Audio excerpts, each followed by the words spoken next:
Muy buenas noches. Como siempre, es un gusto, un placer presentar ante ustedes, ante el auditorio, el público y en el auditorio del Instituto Cervantes, nuestra institución aliada, amiga, hermana, con la que tenemos tantos proyectos interesantes y necesarios, la Universidad Nacional Autónoma de México y toda su red académica y de investigación. En esta ocasión, el conferencista es uno de los historiadores más distinguidos que tenemos en México y sin duda alguna uno de los cuadros académicos más prestigiados y más refinados intelectualmente, que es el doctor Patrick Johansson, quien en breve nos dirigirá su exposición. El doctor Johansson es doctor en letras por la Universidad de París, por la Sorbona. Es investigador de nuestro Instituto de Investigaciones Históricas en la UNAM. Es profesor de literaturas prehispánicas en nuestra Facultad de Filosofía y Letras. También forma parte del Sistema Nacional de Investigadores de México.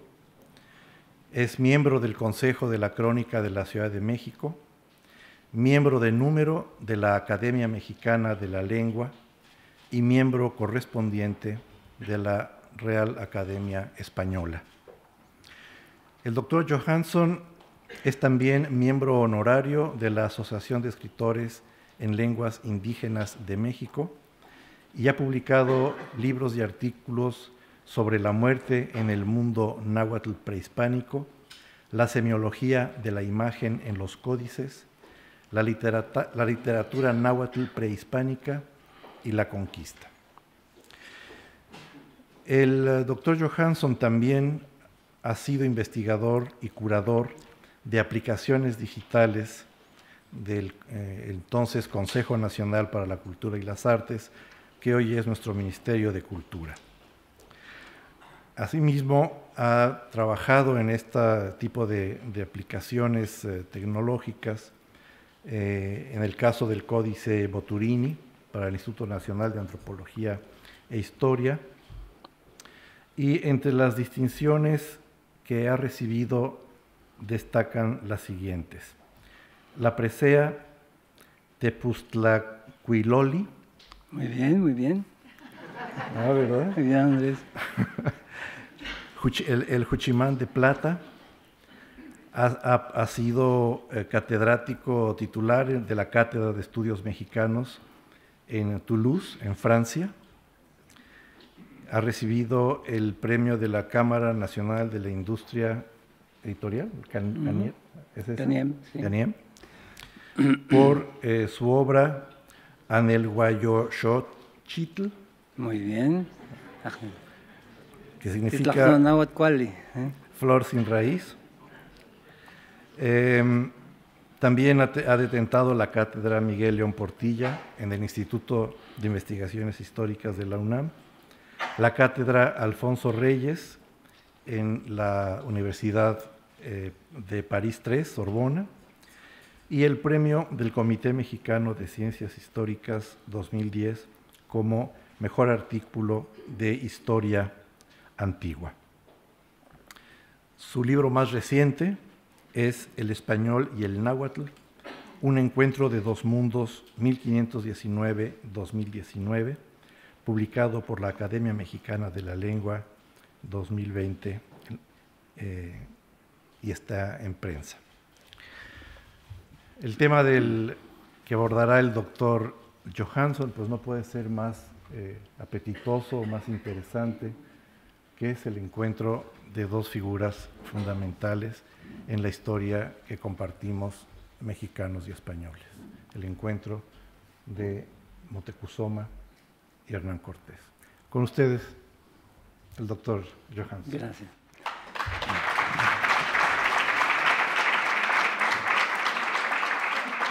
Muchas gracias, Andrés. Quiero agradecer antes que nada al Instituto Cervantes y a la UNAM aquí de Madrid por la invitación y muchas gracias a ustedes por estar aquí presentes hoy con este tema candente, ¿no? Porque 1519, 20 y 21 tenemos, digamos, 3 años así que vamos a estar hablando, digamos, de este encuentro de dos mundos, realmente, dos maneras de pensar, dos maneras de sentir. Y hoy vamos a ver, digamos, un punto importante.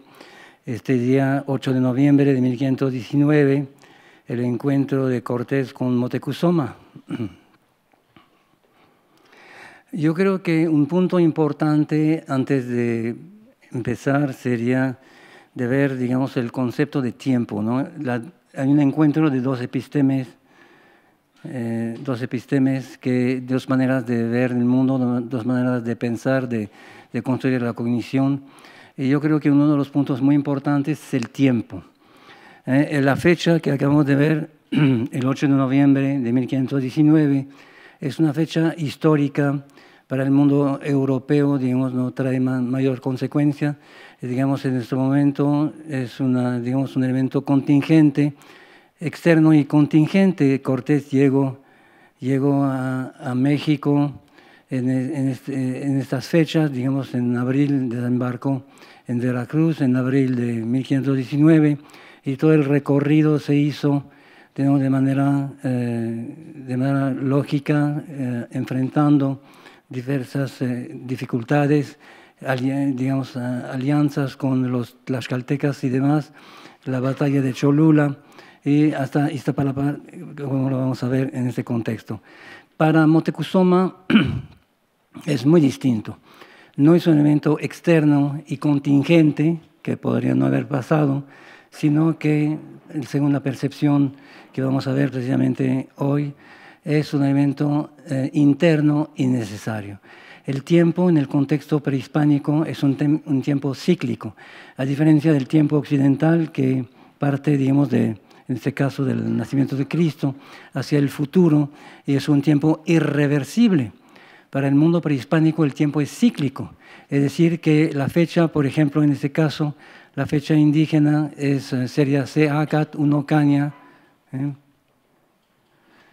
En este caso sería, digamos, la cuenta del año Seacat, el año Unocaña, 1519.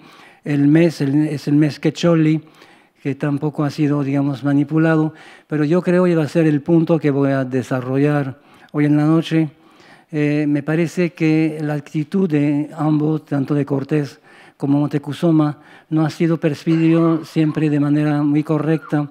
Yo creo que Cortés tenía, digamos, otras intenciones, sí, las conocemos, pero su actitud hacia Moctezuma fue quizás un poco distinta de lo que revelan algunas fuentes, ¿no? Y en el caso de Moctezuma tampoco fue tan, digamos, tan débil como uno lo podría haber pensado, sino que en un momento dado sí estuvo con ciertas estrategias.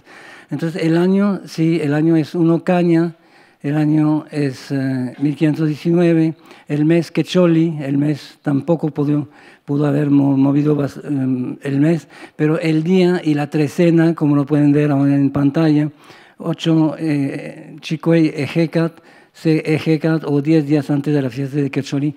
Hay 3 fechas, porque ciertamente que en este caso, digamos, la fecha no estaba bien determinada, sino que conllevaba, digamos, elementos mágicos. Ahora, en el tiempo, hablando del tiempo, en el contexto prehispánico, los acontecimientos que ocurren dentro de digamos, un periodo calendárico determinado están vinculados de manera entrañable con el tiempo. Es decir, que algo que ocurre, si ocurre antes o después, en una fecha determinada, en una trecena determinada, un mes determinado o un año determinado, digamos, cambia el efecto, cambia, digamos, todo lo que pertenece a este acontecimiento. En el contexto occidental es evidente que el tiempo trasciende el espacio y lo que ocurre trasciende las circunstancias, ¿no? Si algo ocurre hoy o mañana es igual, aquí o en otro lugar también es igual. Para el mundo mesoamericano y para el mundo náhuatl en lo específico, digamos, si algo ocurre en esta sala en este momento, tiene resonancias y tiene, digamos, una carga simbólica y un efecto real aparentemente muy distinto de que si ocurriera en otro lugar y en otro momento. Lo vamos a ver. Y en este contexto, los presagios fueron importantísimos, ¿no? Según lo plantean de manera ciertamente retrospectiva, una vez que los españoles ya estaban en México, se volvieron a considerar digamos, todo lo que estaba ocurriendo y el contexto. Y había presagios, Tetzahuitl en náhuatl, y uno de los presagios son 8 los que enumera Sahagún. Uno de ellos es la Cihuacóatl, lloraba en la noche por sus hijos que estaban perdiendo, ¿no? También otro elemento era también una especie de espiga de fuego. Lo voy a leer en náhuatl y ustedes, si quieren, lo pueden leer en pantalla, ¿no? En la llama Wallace en español es ok matlachiwitz en tlamantlis tzawitl, ashtonestin iluecatichet, yuki en tlemiyawat, yuki en tlecuetzalot, yuki tlahuizcalli. En náhuatl, aquí pueden ver la ilustración del Códice Florentino y como ocurría en el este, entonces era una señal inequívoca de que iba a suceder algo. También aquí Motecuzoma senka kimotetzawi, inihkua kimihtaxisitlaltin, yukin maakame moquehquetzihuitze, tepeutihuitze, moyauchichiutihuitze, kimama in mamasa. Aquí los venados, evidentemente, en este caso, son los caballos, ¿no? Se supone que este espejo estaba en la cabeza de una grulla y que Motecuzoma habría visto entonces lo que estuvieron leyendo. Aquí también hubo, y eso es un poco más pernicioso, unas interpretaciones de ciertos códices, ¿eh? Porque aquí, por ejemplo, tenemos la fiesta de Izcalli, que es el último mes del año, donde vemos la fiesta del fuego. A la izquierda arriba está el Cihuacóatl, Tlilpotonque en este caso, y en el papel del dios del fuego a la derecha está Motecuzoma Xocoyotzin, y es una fiesta. Pero la lectura, la glosa que aparece en español en cada uno, dice lo siguiente: Dios de los agüeros que les dijo cómo habían de venir los españoles a ellos y los habían de sujetar. Y el otro, Dios de los maíces o hechiceros que les confirmó lo que éste dijo, que venían a los conquistar. Es evidente que esta imagen no puede haber suscitado esos comentarios.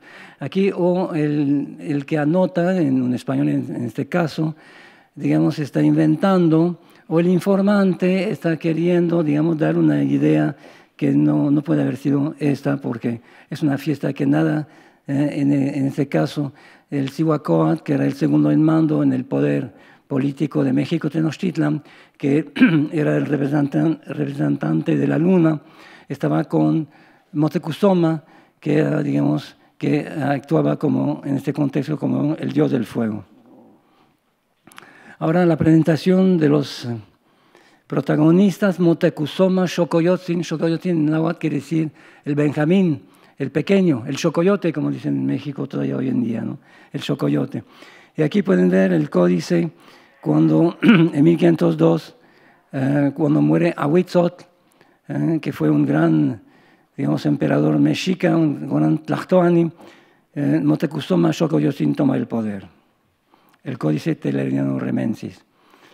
Y aquí tenemos una descripción, porque hay muchas descripciones de Motecuzoma que nos dan una imagen que me parece falsa. Aquí en el Códice Mendocino tenemos esta descripción de Motecuzoma. Fue Moctezuma de su natural sabio y astrólogo y filósofo, y astuto general en todas las artes, así militares como en las demás temporales. Y por su mucha gravedad y estado, tuvo origen en su señorío de imperio, según que los suyos le acataban una gran veneración y potestad, que, en comparación de sus antecesores, ninguna llegó con harta parte a tanto estado y majestad. Yo creo que es importante leer ese pequeño texto. Es uno de los códices recopilados, vueltos a pintar a partir de un original, de varios originales prehispánicos, pero eso es una opinión de Moctezuma que me parece importante, puesto que con esta descripción podemos saber que Moctezuma fue un gran guerrero, valiente, religioso y también muy inteligente, y por lo tanto, digamos, muchas de las fuentes, algunas de las cuales vamos a considerar, tienen que haber, digamos, desviado un poco la verdad de lo que había sido, ¿no? Ahora bien, cuando se acerca Moctezuma, ustedes saben, Cortés, perdón, ustedes saben que Moctezuma trata de disuadirlo, de avanzar. Le manda regalos, le manda oro, le manda penachos. Es evidente que pues, el efecto es contrario, quiere llegar más rápido todavía, ¿no? Después manda hechiceros para poner, digamos, trabas en todo este avance, pero yo creo que después, en un momento dado, va a tratar de monitorear el avance español cuando ya sabe que el encuentro es inevitable. Entonces va a tratar, digamos, de jugar con los tiempos, en este caso, para que llegue en un momento que le pueda ser favorable en este caso. Y ahora, cuando va avanzando, Cortés también encuentra unos emisarios de Moctezuma y le preguntan, ¿no? Ausan niman oyescuac que tamotihuite Moctezuma, ¿qué nami? ¿Cuál el pochli, cuál yoloco kichli, cuál huewe, cuál chachicalhuya? Cueye huehuet tlamatli, cueye huehuet tlacat, cueye cuaistac, todo lo que pregunta en este caso sobre Moctezuma. Ahuequinah nanquilia en teteo en españoles. Cayoloco quichtli, amotomahuac, San Pistactontli, San Cuiloctic, Cuilocatontli. Un cuilote en México, bueno, es un nahuatlismo. El cuilote es el quiote del maguey, ¿no? Que una especie de flor que sube y cuando se seca lo utilizan para construir jacales, ¿no? Entonces, todo parece indicar que era muy flaco, ¿no? Como un cuilote, ¿no? Bueno, Cortés ya lo conocen ustedes. Ahora, hay un punto también que me parece importante antes del encuentro y del diálogo, es que Moctezuma quiere desaparecer, ¿no? Y entonces sabe Moctezuma a través de sus mensajeros que Cortés se interesa muchísimo en él.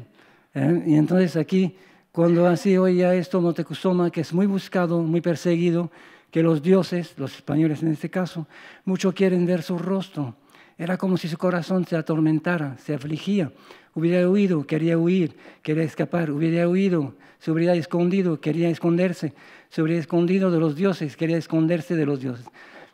Parece distáctico todo, pero es el texto en náhuatl que viene en el Códice Florentino que muestra, digamos, toda esta inquietud, ¿no? En este caso del testigo, cuyo testimonio fue plasmado, después fue transcrito.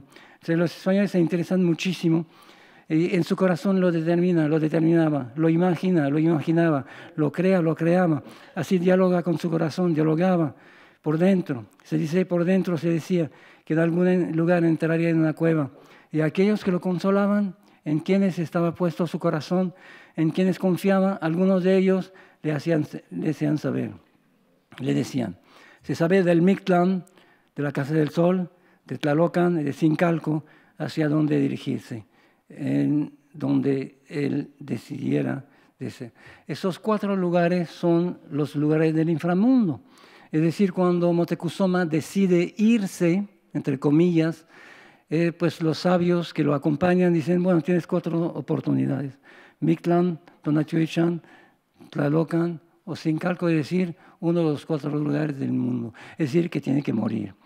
Ahora, yo creo que en este caso no es cobardía de su parte, no quería morir para evitar el encuentro, sino que en un momento dado había habido un modelo ejemplar. Huemac, el emperador, el último emperador de los toltecas, había, digamos, culpable de la caída del imperio tolteca, se había colgado en la cueva de Zincalco, y entonces era el modelo ejemplar. Me parece que cualquier emperador de un imperio que llegaba a su fin tenía que alinearse sobre el modelo ejemplar. Yo creo que Huémac había puesto el modelo ejemplar, se había suicidado, se había colgado en la cueva de Sincalco, y entonces es por eso que Moctezuma había escogido, lo vamos a ver aquí, es la cueva de Sincalco. Él escogió el Sincalco. Hay un mito en torno a todo eso bastante complejo, no lo puedo mencionar ahora, pero donde él va al Sincalco, bueno, quiere ir al Sincalco y manda ofrendas a Huémac, que está precisamente en la cueva de Sincalco. El dios es Xipetotec, el dios del desollamiento, pero el encargado del Sincalco es Huémac, pero 3 veces, digamos, lo manda, lo regresa, y en la cuarta, en el momento en que sí lo aceptaba, pues pasan muchas cosas por lo que no entra. Es decir, que en este caso quería seguir el modelo de Huémac, pero al fin y al cabo no se pudo suicidar según el mito, ¿no? Pero en este caso aquí pueden ver que quiere ir al Sincalco y de hecho pues no puede ir, por lo que va a tener que esperar la llegada de los españoles, ¿no?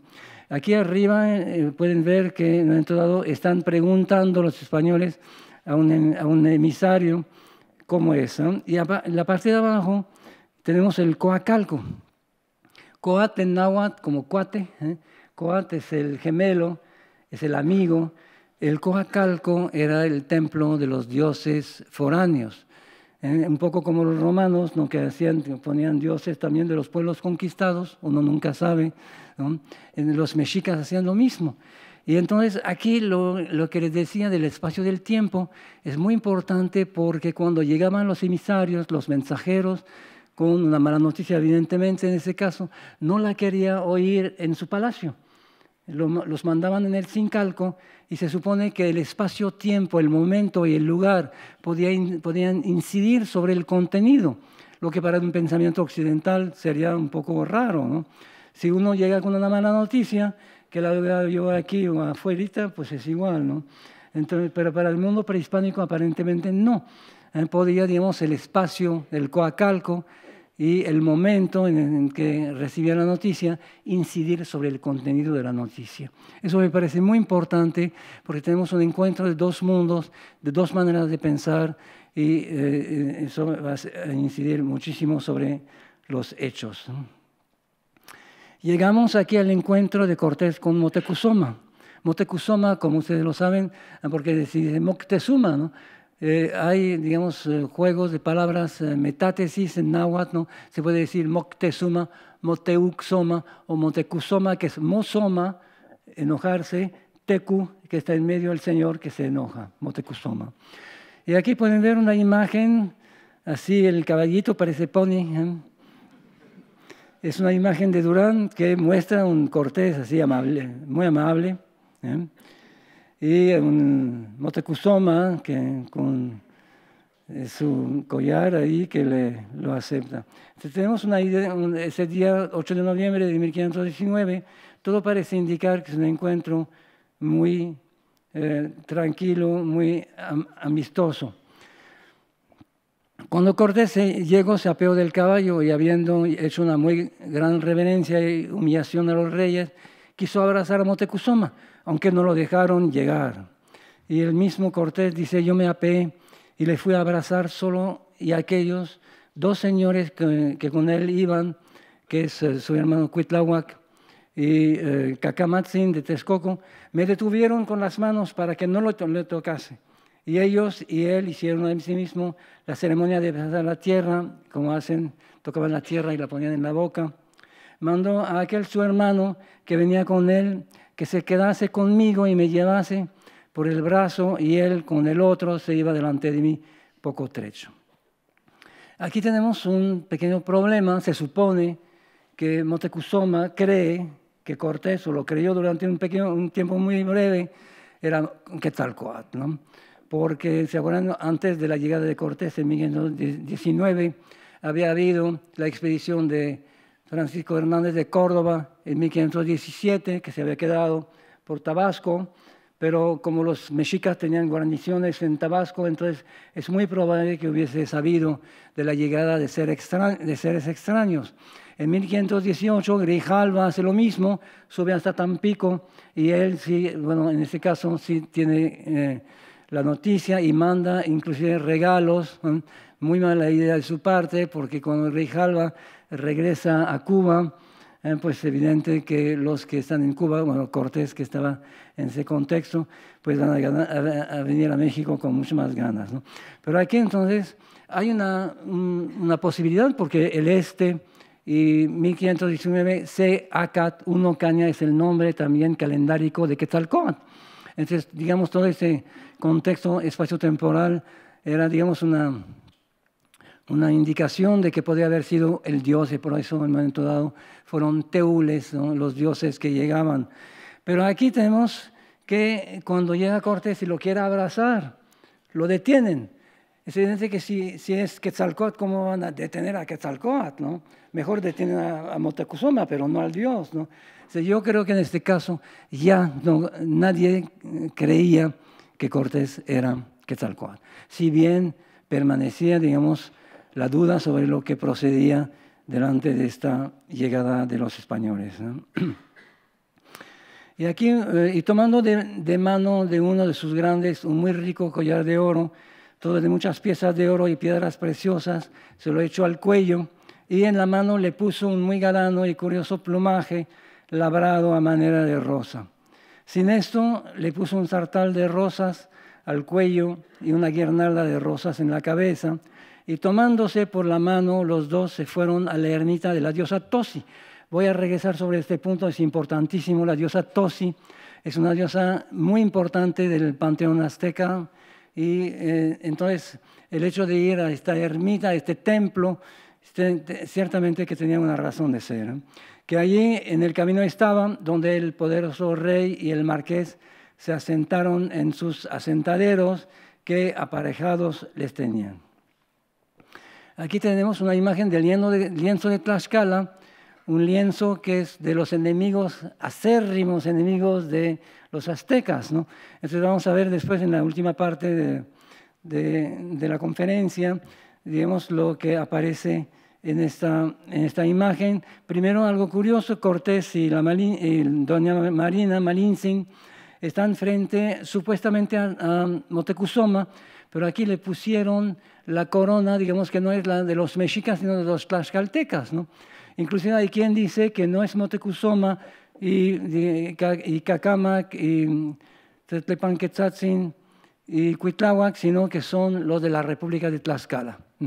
Pero yo creo que en este caso sí es Moctezuma con su séquito, y están digamos, en ese contexto platicando con Cortés. Y así acaba la prolija y larga salutación. Moctezuma, por lengua de Marina, habló al marqués y le dio la buena venida de aquella su ciudad, de cuya vista y presencia tanto holgaba y se recreaba, y que pues él había estado en su lugar y reinado y regido el reino de que su padre, el dios Quetzalcóatl, había dejado, en cuyo asiento y estrado él indignamente se había sentado, y cuyos vasallos había regido y gobernado, que si venía a gozar de él, que allí estaba a su servicio, y que él hacía dejación de él, pues en las profecías de sus antepasados y relaciones lo hallaba profetizado y escrito, dice Durán. Y aquí llegamos al diálogo. Está doña Marina Malintzin, que había sido reclutada, por decirlo de alguna manera, algunos meses antes en Tabasco, y es muy probable que no hablara el español, bueno, de la manera en que aparecen en las fuentes. Y aquí me pregunto también en un momento dado, porque hay variantes dialectales también, el náhuatl de Moctezuma era ciertamente algo distinto del náhuatl de Coatzacoalcos, ¿no?, de donde provenía ella, ¿no? Entonces aquí yo creo que es muy probable que el diálogo entre Cortés y Moctezuma, con, digamos, la interpretación de doña Marina Malintzin, hoy en día la Malinche, pero Malinche era Cortés, ¿Se acuerdan de que le decían, nunca Moctezuma lo llamó por su nombre? Le decían Malinche, Malinche, viene de Malinche. La E en náhuatl es un morfema de posesión. Es Malincine, dueño de Malintzin, o Malinche, dueño de Malintzin. Entonces, Cortés era Malinche, el dueño de Malintzin. Y luego, curiosamente, a través del tiempo, se le puso el nombre a la mujer, a Malintzin, y el malinchismo, en este caso, llegó a ser para los mexicanos, digamos, la tendencia en apreciar más lo que viene de fuera de lo propio, que lo propio. Y aquí tenemos esta imagen del Códice Florentino, y vamos a ver, según el Códice Florentino, el primer contacto. Cortés dice, Cuixamote, Cuixamoyete, Yeten Timotecuzoma, y Moctezuma, muy noble, dice, Caquemaca, Canehuatl. ¿Acaso no eres tú? ¿Acaso no eres tú? Él, tú, eres tú. Así viene en náhuatl. Realmente el ye en este caso es el apócope de Yehuatl, él, y te es el apócope de Tehuatl. Entonces aquí tenemos un Cortés que ciertamente ha oído hablar de Moctezuma durante mucho tiempo, y si bien él puede haber sido confundido con Quetzalcóatl por Moctezuma, pues también Moctezuma en el imaginario español y de Cortés es como un mito, ¿no? Y no da crédito, no lo puede creer, está frente a Moctezuma. Y aquí hay un texto que Cortés pone en su segunda carta de relación que me parece interesante. Según Cortés, Moctezuma habría dicho, las casas ya las veis, que son de piedra, cal y tierra. Y entonces alzo las vestiduras y me mostró el cuerpo diciendo, a mí me veis aquí que soy de carne y hueso como vos, y como cada uno y que soy mortal y palpable, haciéndose él con sus manos los brazos y el cuerpo. Ved cómo os han mentido. Es decir, que ciertamente a través de sus mensajeros, él sabía que Cortés pensaba que Moctezuma era prácticamente un dios. Y sabemos, por ejemplo, con Bernal Díaz del Castillo, que cuando los españoles estaban entre el Popocatépetl y Iztaccíhuatl y veían la Ciudad de México, pensaban que era de oro y plata. Es evidente que aquí tenemos toda una mitología también que a veces, digamos, no ha sido citada.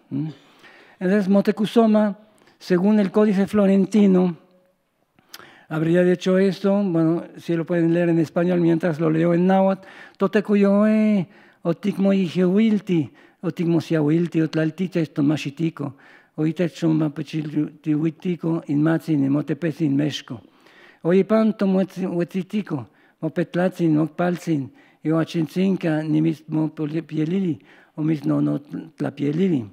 Aquí el petate, tu agua, tu monte, en México hoy, cuando una persona llega, lo invita a uno en su casa, de ustedes. Yo creo que la primera expresión, digamos, en este caso, le dijo a Cortés que había llegado a su casa aquí en México, Tenochtitlan, ¿no?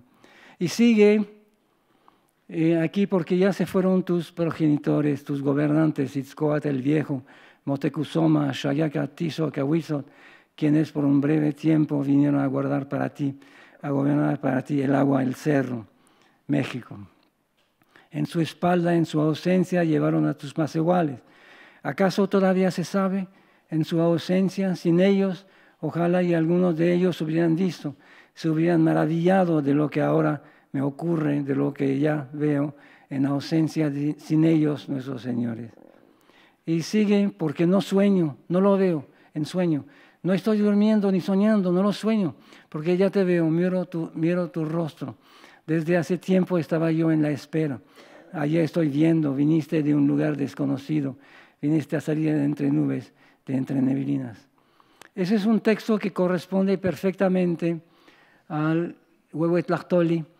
Y lo que me parece bastante sospechoso, estos textos fueron recopilados a mediados más o menos por 1560, es decir, que este diálogo entre Cortés y Moctezuma ocurre en 1519.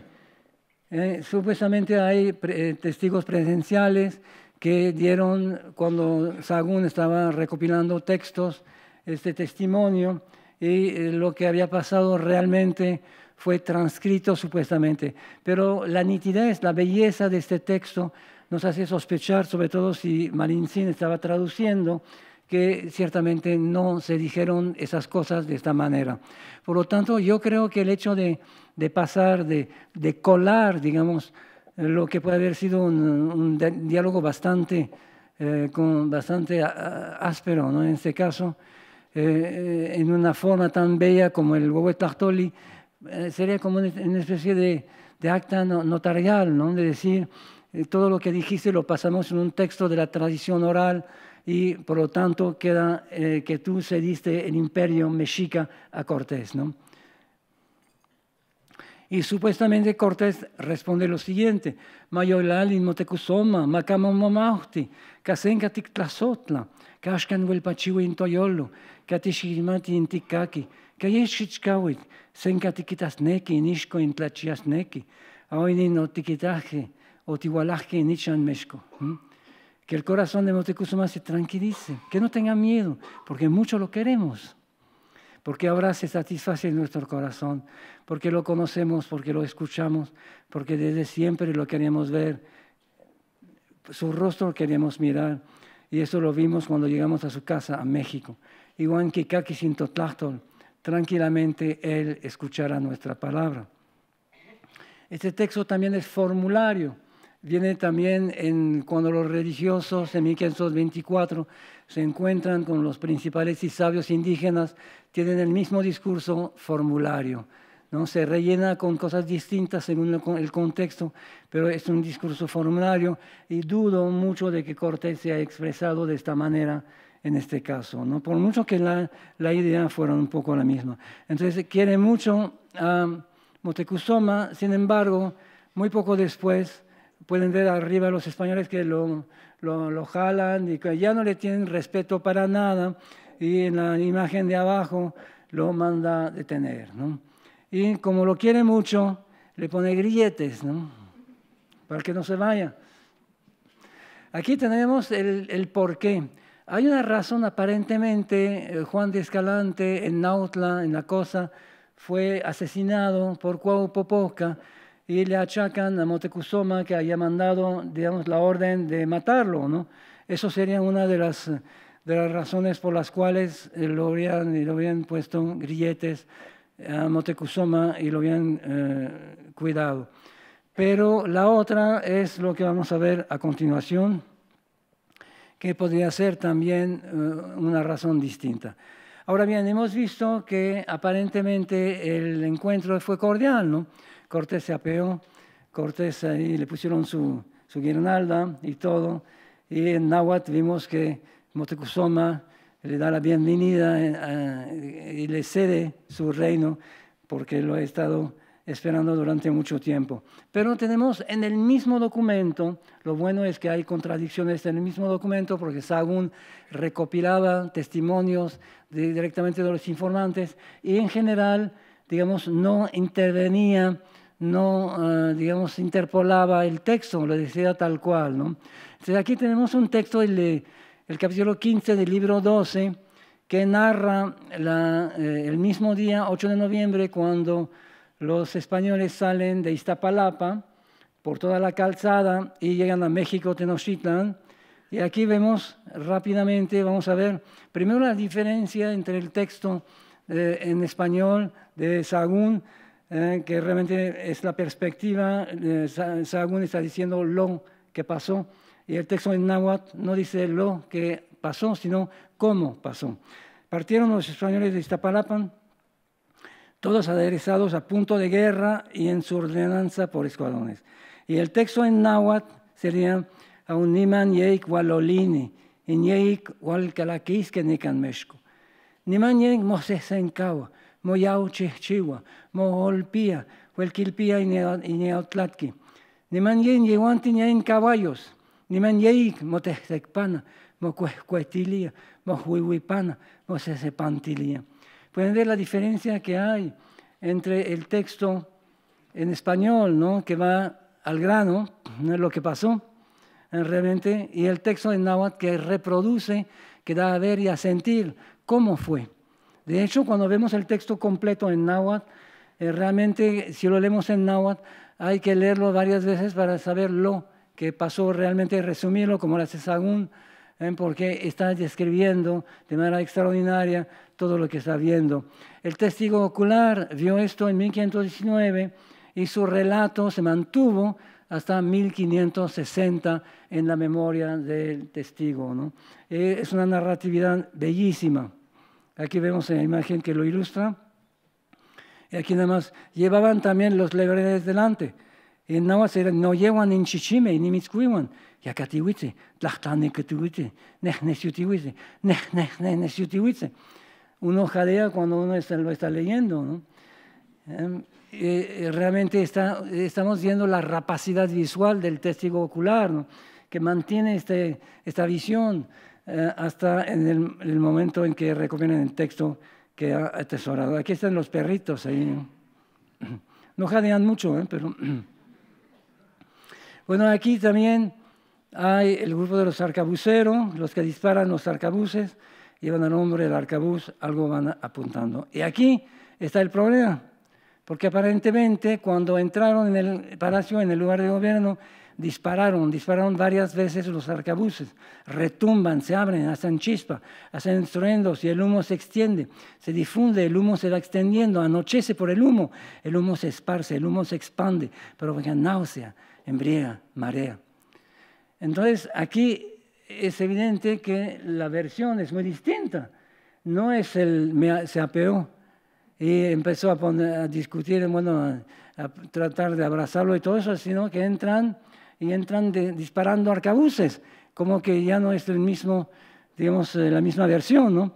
Y aquí entran, como lo ven arriba, aquí en esta parte, aquí están los indígenas aliados, y si Cortés entra con los enemigos acérrimos de los mexicas, es que Moctezuma se considera como vencido militarmente y que por lo tanto va a tener que o totalmente dejar que entren y considerarse como vencido o tener, según me parece, otra estrategia.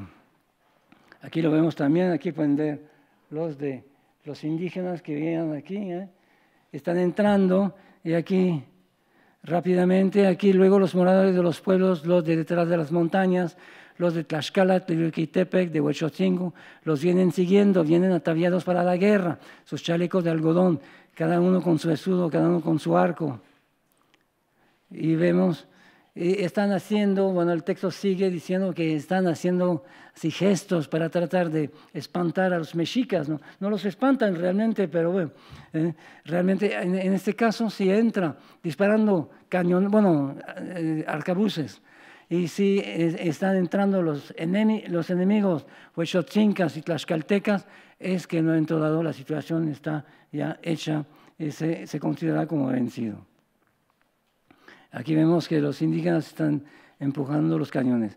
Aquí otra imagen que me parece muy importante, la del Códice Vaticano A. Pueden ver los 2 años, Seacatl, Uno Caña, 1519,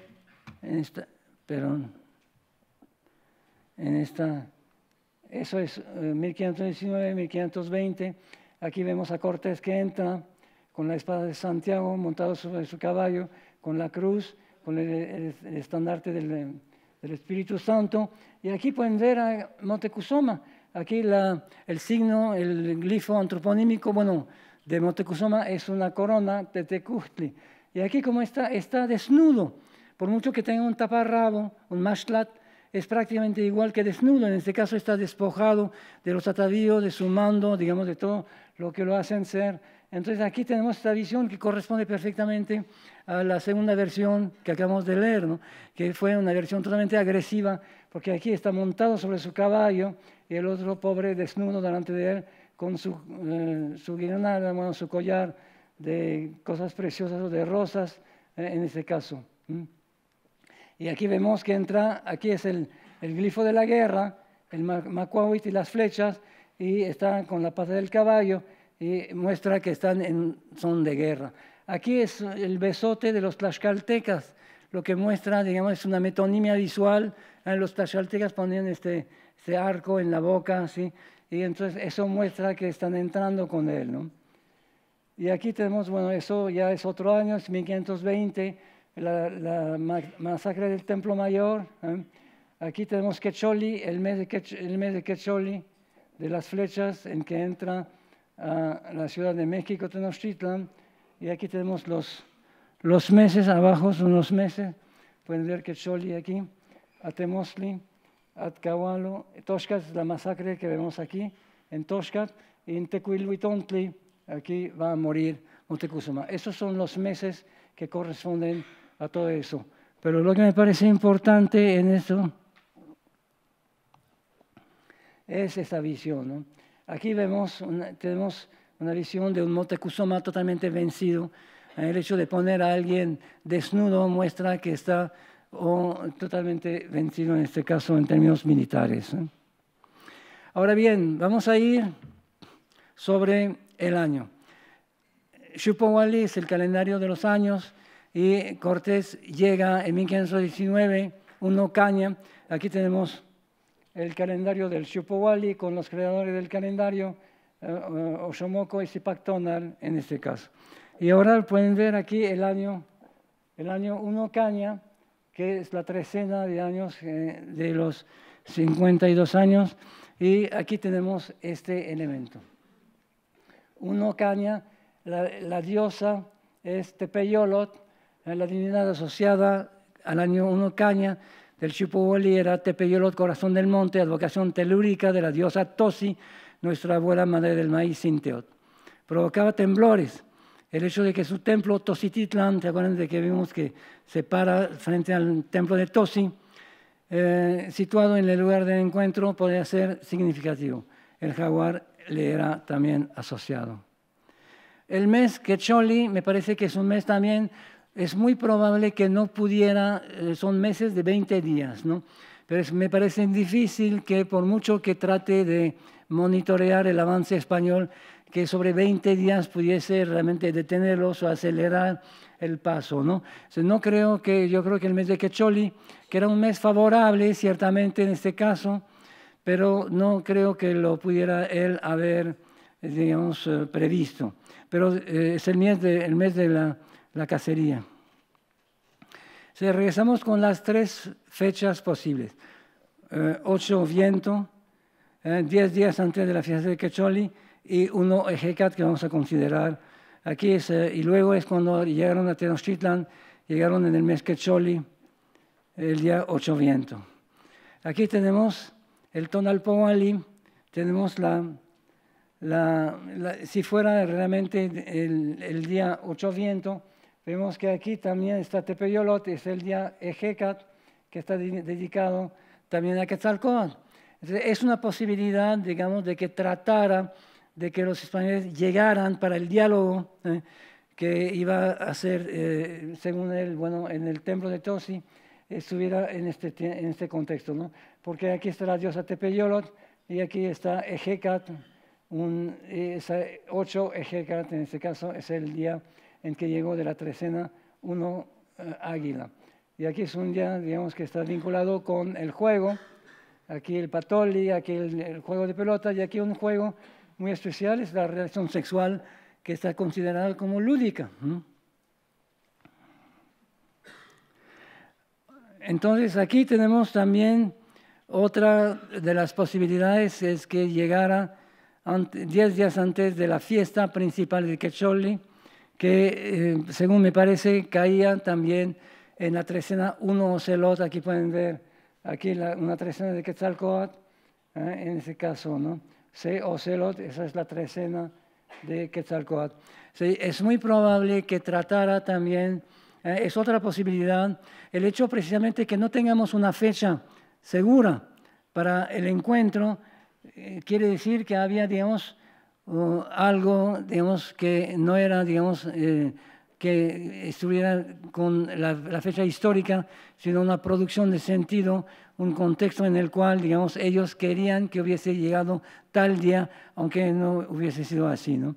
Y aquí vamos a ver rápidamente un Ocelot, el primer día, el día, digamos, la tónica, en este caso, es jaguar, que es una fecha propicio. El Nahuiolín también, que es el día, aquí lo vemos, el 4 movimiento entraba como un signo, así dicen que es el tonal del sol. Muchos lo veneraban Moctezuma. Cuando llegaba a 4 movimientos decapitaban codornices, ofrendaban fuego delante de la imagen de Tonatiuh. Delante de él disponían lo que se llama el penacho de llamas con rayos solares y al mediodía cautivos morían, eran sacrificados. Es decir, que el Nahuiolín, dentro de la trecena 1 jaguar, podría haber sido muy importante para Moctezuma para que llegara en uno de los días aquí de la trecena. El Chicomechochi también es muy importante. Los huastecos hoy en día, digamos, hacen una fiesta del maíz que es Chicomechochi. Acuérdense que él quería ir a la casa del maíz al Sincalco. Entonces, 9 Ejecat también es importantísimo por una razón que vamos a ver a continuación. Y 13 Miquistli, pues la muerte en ese caso podría haber sido la muerte deseada de los españoles y de Cortés, ¿no? Bueno, en esta fecha aquí tenemos esta fecha de Ejecat. Bueno, la ven aquí, indicada con la manita, que es también una fecha en los que nacían, el que nacía en este 9 aire sería libre, dichoso, y aunque fuese de bajo linaje, vendría a tener grandes cargos en la República. Entonces, es una de las fechas también 9 Ejecat, en la que podría haber deseado Moctezuma que se hiciera, que tuviera lugar el famoso diálogo. Y tenemos la tercera opción, que es un viento, C. Ejecat, que entraron a México en este año Caña, pero en el día 1 viento. Y aquí sería la parte, digamos, el Tonalpohualli, que corresponde a 1 Ejecat. Y aquí tenemos que era también de Quetzalcóatl, lo que muestra que todo es Ejecat, todo es viento, todo es Quetzalcóatl. Las 3 opciones corresponden a lo que podría haber sido la intención que tenía Moctezuma de monitorear el avance para que se hiciera dentro de un contexto espaciotemporal que le fuera favorable. Y ahora hay también aquí el templo de Tosi, el cual Moctezuma, llegado a un lugar que se llama Tosititlan, que era junto a la primera cruz que está en la calzada a la salida de México, allí hizo parar a toda su gente y esperó la llegada del Marqués. Es decir, que el templo de Tosi podría haber ido un poco más adelante hasta Xolosco, porque la calzada que venía de Iztapalapa era mucho más, digamos, más o menos 400 metros más adelante. Pero se paró a esperar a Cortés en el frente al templo de Tosi y, según me parece, a donde entraron, la ermita famosa es la diosa Tosi, el templo de la diosa. Y tomando de la mano de uno, bueno, eso ya lo hemos visto, los 2 se fueron a la ermita de la diosa Tosi, que allí en el camino estaba, donde el poderoso rey y el marqués se asentaron en sus asentaderos que aparejados les tenían. Y regresamos a la imagen de los enemigos, aquí en el lienzo de Tlaxcala, en la parte de la derecha, en todo el lienzo, en la parte de arriba, vienen, digamos, desde Veracruz hasta la Huasteca, todo, digamos, el avance español, y vienen los glifos toponímicos. En ese caso sería Tenochtitlan, Tetl, de Tetl, que es piedra, y aquí lo que sería, que parece Nochtli, o Nochestli, y que sería el glifo de Tenochtitlan. Pero aquí hay un problema, es que hay una mano aquí, una mano que no corresponde para nada, porque es una mano, es más bien una palma, Macpali en náhuatl, que no viene, y un personaje rarísimo aquí que vamos a considerar. Ahora bien, si regresamos a esta fecha posible, 1 viento. En esta fecha, si era un hombre común que nacía, se decía de él que era un tlacatecolot, un demonio, un hombre tecolote, un hombre búho. Se posesionaba de la gente y la volvía estúpida. Danzaba con el brazo izquierdo de una mujer muerta en el primer parto, o la hacía bailar el brazo, era un destructor de la gente. Cuando moría una mujer en el primer parto, era considerada como una guerrera que había muerto en la guerra o en sacrificio, ¿no? Y en su entierro, los Temacpalixtoxtique, esos brujos, trataban de cortarle el brazo izquierdo, y cuando lo lograban, y aquí ciertamente que era uno que intervenía, que lo había logrado, entonces adormecían y hacían todo lo que ustedes están leyendo. Decían que tenía virtud del brazo y mano para quitar el ánimo de los que estaban en casa donde iban a hurtar, de tal manera los desmayaban que ni podían menearse ni hablar, aunque veían lo que pasaba. Yo creo aquí que tenemos un contexto de este tipo. Aquí tenemos algo muy raro. Es el grifo de Tenochtitlán, Tetla, como le hemos dicho, Tet, la piedra, y Nochtli, que sería la tuna, en este caso. La mano Macpali no tiene cavidad semiológica en este contexto toponímico. Entonces, la persona que está al lado tampoco. O sea, lo que propongo yo es que la hipótesis, ¿no? El brazo que ostenta el personaje es el brazo de una mujer muerta en el primer parto. Se observan, como lo pueden ver, los aquí dedos. Este brazo es evidente que solamente no es anatómico, ¿no? Y también aquí las garras que están aquí y este objeto que vamos a ver ahorita está como muy raro. La hipótesis es que el brazo que ostenta el personaje es el brazo de una mujer muerta en un primer parto. Se observan los dedos mapili, de una mano una garra y un extraño objeto, simplemente un signo debajo del brazo. Aquí sería eso, ¿no? T, el nombre para gente de Tet, la piedra, y Tet Macpali Xotique, el que baila con el brazo de una mujer muerta en el primer parto. Y aquí tenemos una comparación, aquí tenemos el Tetlepanquetzin, Tlactón y Tlacopan, que fue colgado con Cuauhtémoc cuando iban rumbo a las Higueras. Y aquí pueden ver este Tentli aquí. Tepanquetzan en náhuatl quiere decir hechizar. Aquí tenemos Tentli y aquí Tepanquetzan. Tetlepanquetzin sería el nombre, digamos, el que hechiza a la gente con sortilegios. Nada más para corroborar lo que estoy diciendo en este caso. Tetlepanquetzan sería hechizar a alguien con sortilegios, y Te sería el pronombre personal indefinido para gente, y Tepanquetza, hechizar. Y entonces aquí este brazo sería el brazo de un Temacpalixtoxtique, y esta persona sería precisamente el que tiene este brazo y que está agitando para adormecer a la persona. Ahora, puede no haber sido, acuérdense de que los tlaxcaltecas eran enemigos de los mexicas y que podría haber sido que no fuera así, pero querían, digamos, que creyera que había sido, y a lo mejor por eso, si los tlaxcaltecas dijeron que estaban haciendo brujerías mientras estaban platicando muy cómodamente y que atrás, en otras bambalinas, estaban haciendo así digamos, brujerías, podría haber sido terrible.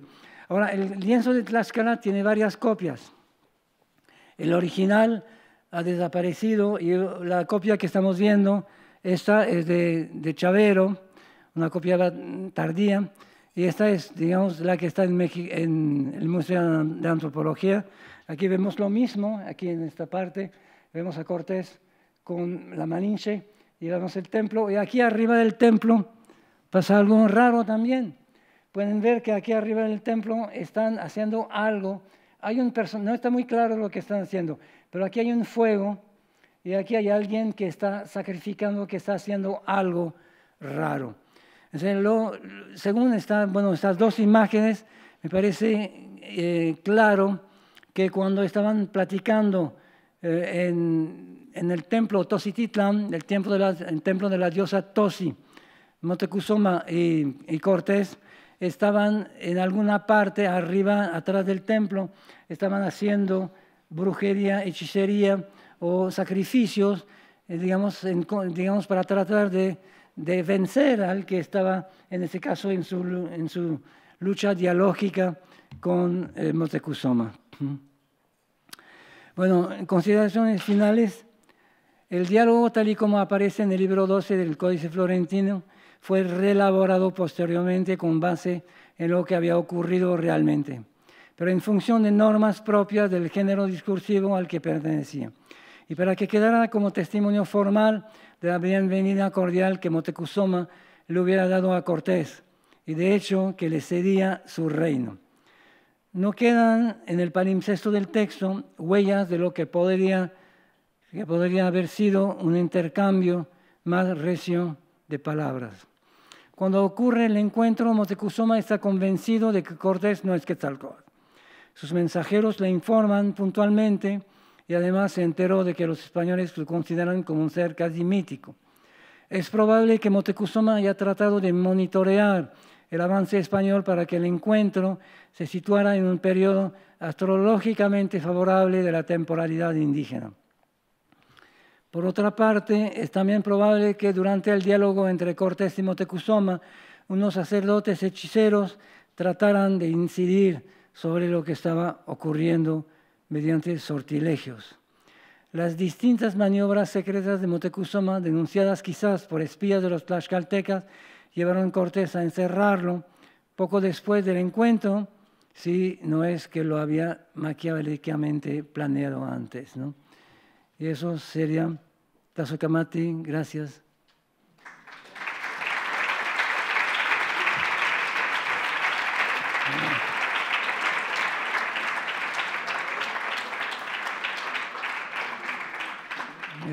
Gracias. No sé si hay unas preguntas.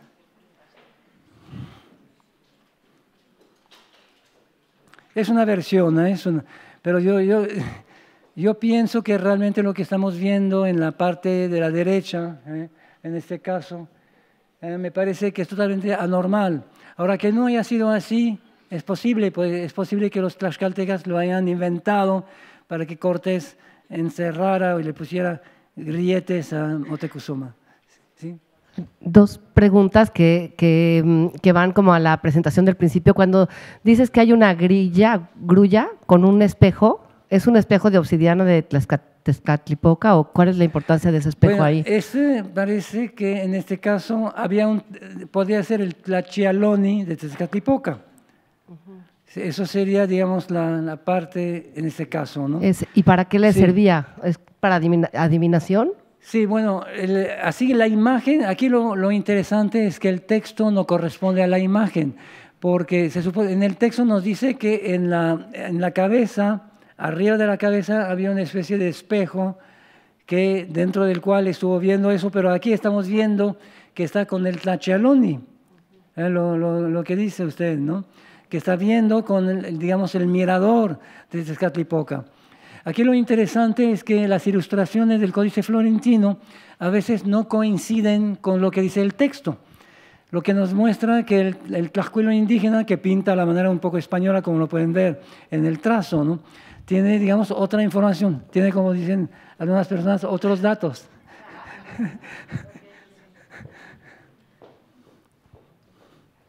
Pero sí podría ser. En este caso sería, digamos, la imagen dice esto, el texto dice otra cosa. Pero sí les convenían tanto, digamos, para los españoles era conveniente, en un momento dado, que en los libros indígenas, en su pasado, estuvieran ellos, ¿no? Porque era la providencia. Si nosotros ya estábamos en sus libros, en sus códices, aquí estamos, ¿no? Y para los mexicanos también era importante, porque nada podía ser exabrupto. Si algo estaba ocurriendo, es que tenía que haber ocurrido. Y por lo tanto, Moctezuma, cuando llegan los españoles, en vez de enfrentar la situación, se voltea hacia sus sabios y dice, a ver, ¿dónde está esto en sus libros? Y empiezan a inventar, ¿no? Que sí, aquí están y todo eso, ¿no? ¿Sí? Sí, hola, buenas tardes. Muchas gracias por la charla. Me llama mucho la curiosidad la representación de Malinche. Usted ha dicho que probablemente mucho de lo que sabemos es lo que ella interpretó, pero mi duda es, muchas de estas fuentes en náhuatl eran que habían escuchado lo que dijo Moctezuma y otras fuentes en castellano escucharon lo que ella interpretó, ¿no? Entonces, eso es lo que estamos analizando hoy, si entiendo bien. También me interesaba saber cómo es representada ella, porque aparece en muchos de los códices y usted ha dicho que estos códices muchos son posteriores, ¿no? Que son, no se conservan los originales, no sé si lo he entendido bien, y si coinciden la posición de ella o si aparece siempre ella en los códices cuando hablan de este momento, de este día, de este encuentro. Pero no entiendo bien lo que me quieres decir. ¿Que no coincide qué con qué? En la primera parte que decía. Sí, Sí. La bienvenida. Sí. Sí, aparentemente, bueno, aquí en esta imagen, por ejemplo, la imagen no expresa nada más que digamos, la traducción, ¿no? Pero todo lo que viene, hay un texto en náhuatl, digamos que no tengo aquí porque era bastante largo, que corrobora un poco lo que dice Durán, dicen los españoles, ¿no? Que hubo una bienvenida en náhuatl, que Cortés le puso, pero es una descripción, no es lo que dice ella, en este caso, no es lo que dicen los protagonistas, ¿no? Hay una descripción del testigo ocular, aparentemente, que dice que le puso el collar, no dice que lo trató de abrazar en ese caso, ¿no? Pero aquí lo de la Malinche, de Malinche sería, digamos, lo que dijeron tanto Moctezuma como Cortés, ¿no? La otra es una descripción que no es de ella, que es de un testigo ocular, ¿no? Pero sí se dice en náhuatl también lo mismo, ¿eh? Pero hay que pensar también que por mucho que venga en náhuatl, no quiere decir que sea auténtico, porque acuérdense de que una cosa era el informante que venía, que declaraba oralmente lo que había pasado supuestamente, y luego los latinos, es decir, los indígenas que habían estado en el Colegio de la Santa Cruz de Tlatelolco, que hablaban náhuatl, latín, griego y varias lenguas indígenas que eran, digamos, intelectuales extraordinarios y adquiridos evidentemente ya catequizados y estaban evidentemente a favor de los españoles. Ellos interceptaban un poco la información, ¿no? Y sobre todo lo que estoy diciendo es que me parece que es una falsedad, una falsificación compositiva.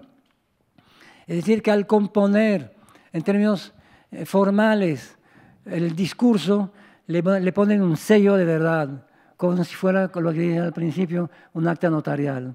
En náhuatl es muy interesante, me parece que los parónimos, no los homónimos evidentemente, y los parónimos son importantísimos. Tlacati en náhuatl quiere decir nacer. Tlacatía, que es un parónimo, ¿no? Está muy cerca, quiere decir dar una forma. Para el pensamiento náhuatl, cuando uno nace, uno toma una forma. Y cuando uno le confiere una forma a algo, ese algo nace a la existencia. Así que lo formal es importantísimo.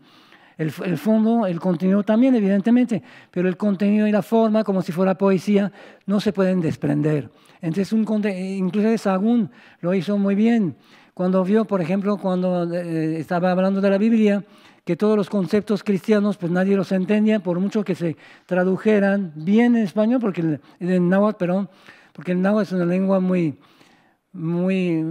polisintética, por lo tanto, sí se puede decir cualquier cosa de cualquier manera en náhuatl, pero él se dio cuenta de que tenía que colar la Biblia, bueno, el catecismo, digamos, no solamente en la lengua náhuatl, pero en el frasis náhuatl, en las repeticiones, como lo vimos ahora, por ejemplo, que repiten 4, 5, 6 veces, porque en el contexto indígena la causalidad no es como en el mundo occidental, la causa de lo que da el efecto, es una causalidad de la impresión.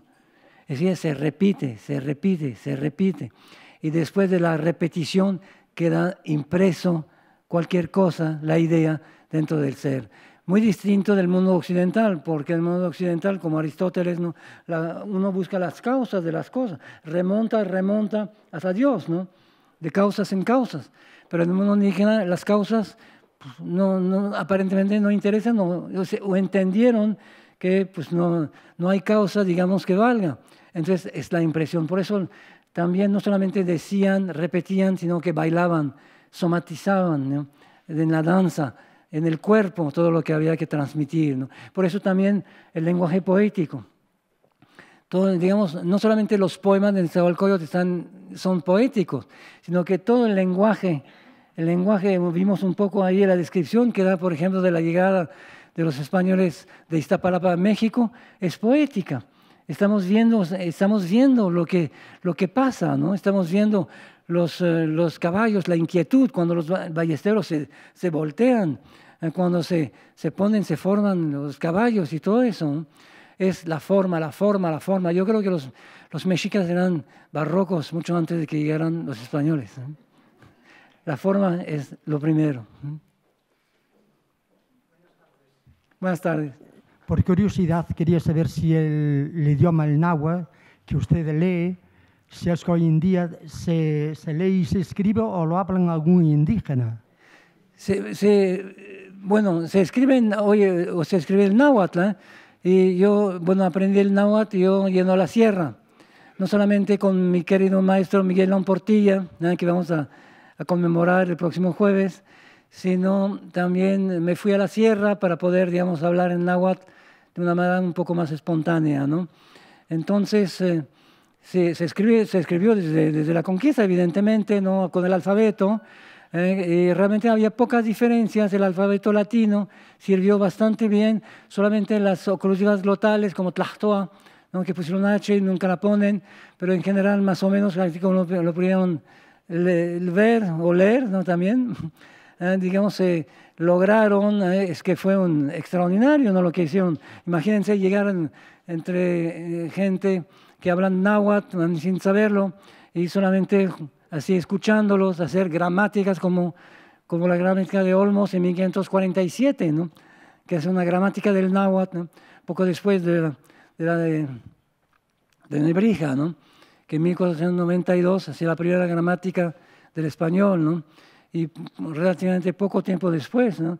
1547, una gramática del náhuatl, con, todo lo que, la mecánica extraordinaria, ¿no? Que está descrita de manera extraordinaria por Andrés de Olmos, ¿no? Vale, muchas gracias.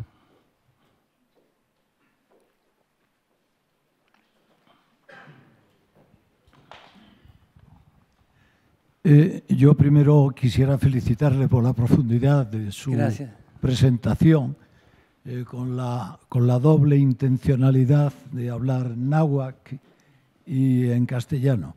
Y me gustaría saber si tengo esperanza de seguir con la versión que siempre he vivido de ese encuentro, representada por el cuadro o mural de Orozco en el hospital de Jesús Nazareno.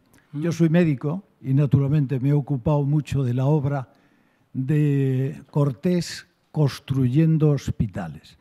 Y ese cuadro representa más cordialidad que el que he oído esta tarde y representa además, hay un monumento, como conoce muy bien, recordando ese encuentro y el hecho de que Cortés hiciera el primer hospital que se hace en México.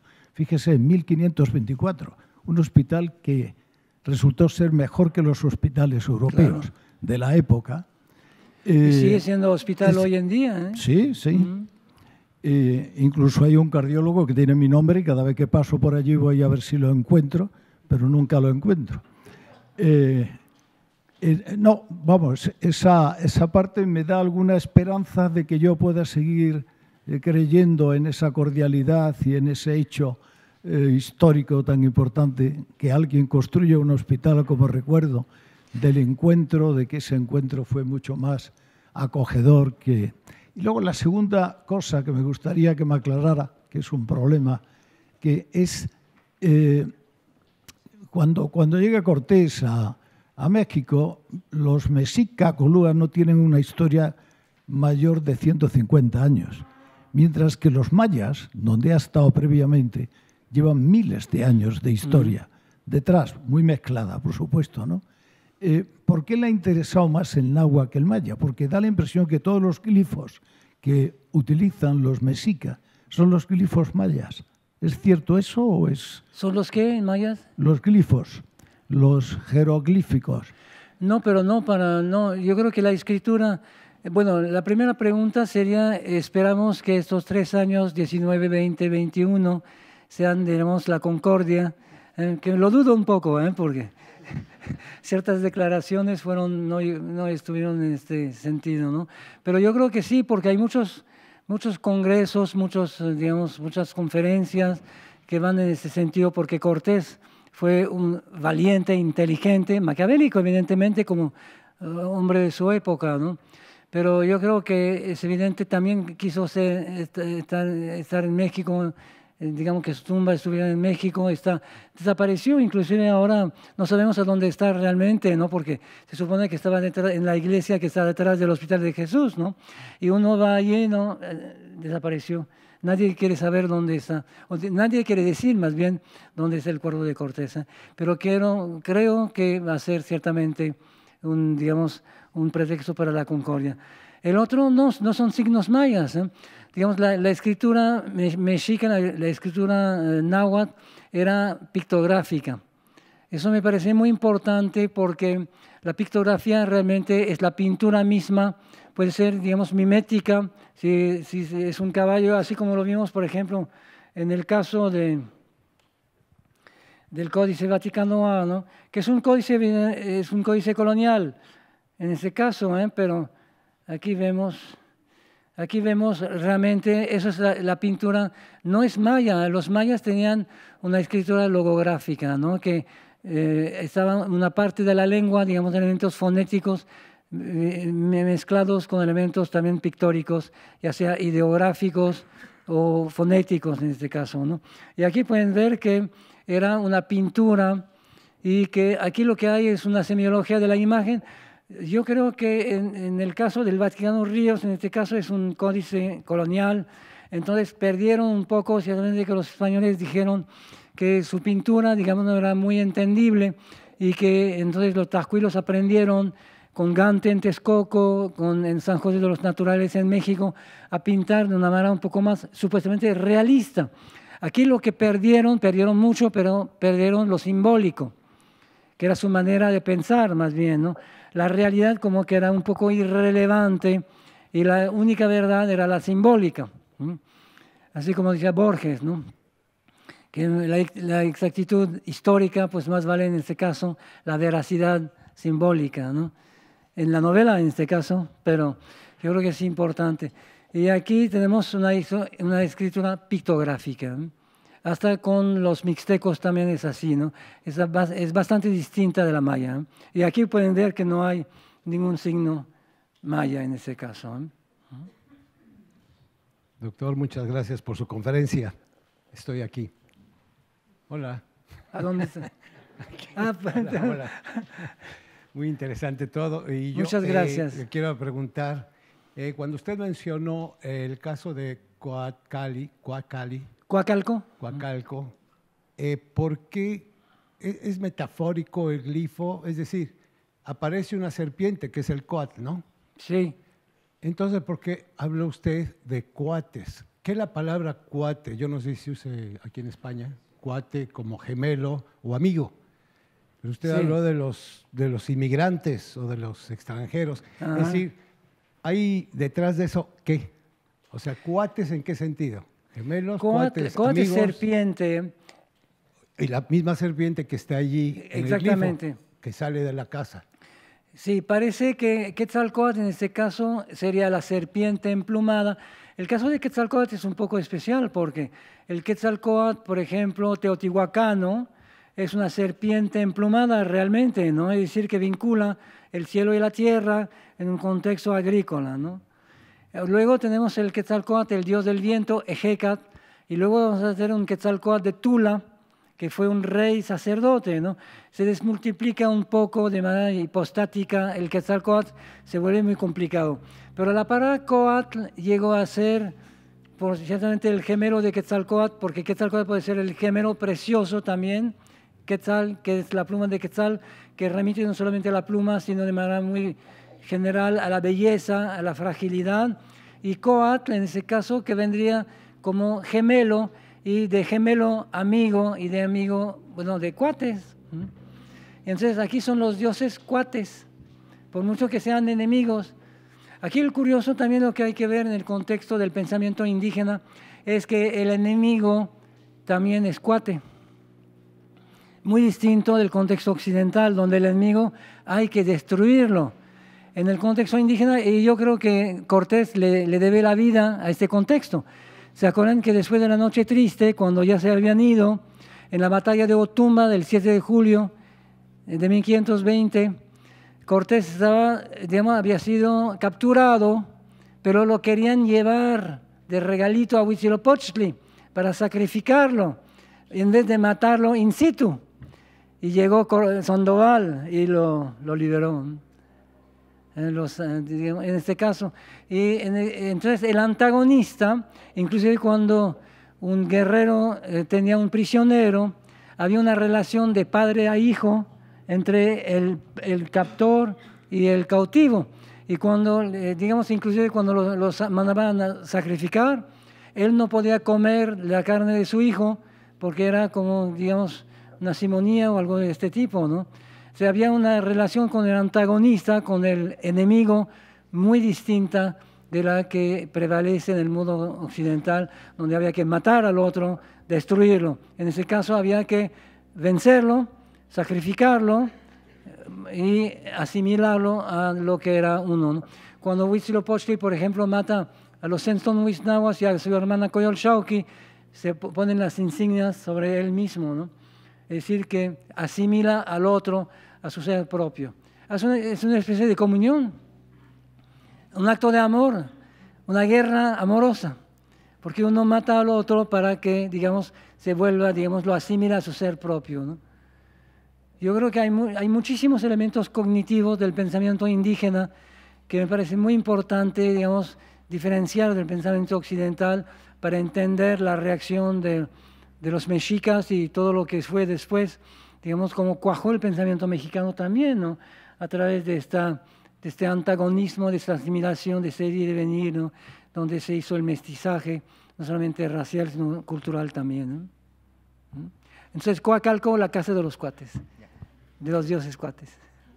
Doctor, muchísimas gracias por su erudita exposición. A ver, ¿a dónde? Acá también. Sí, y me gustaría saber cuál es su opinión acerca del papel que jugó la Malinche en la conquista.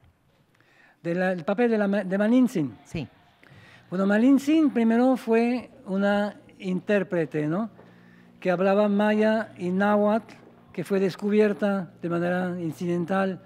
Que este tesoro, cuando Jerónimo de Aguilar, que hablaba maya, pudo hablar con ella, entonces se dieron cuenta de que podía comunicarse con la guarnición y los mercaderes mexicas, ¿no? Entonces, pues para mí fue ciertamente el primer trauma quizás, ¿no? De una mujer, ¿no? Que está en el caso del diálogo, por ejemplo, entre los dos, ¿no? Esta mujer que está educada dentro de todo el contexto prehispánico, de valores prehispánicos, y que está viviendo diariamente con los españoles y empieza a ser el eslabón, ¿no? Y sufrir en carne propia esta divergencia de sentimientos. Y la primera que a lo mejor miente, porque ella se dio cuenta inmediatamente que no eran dioses, ¿no?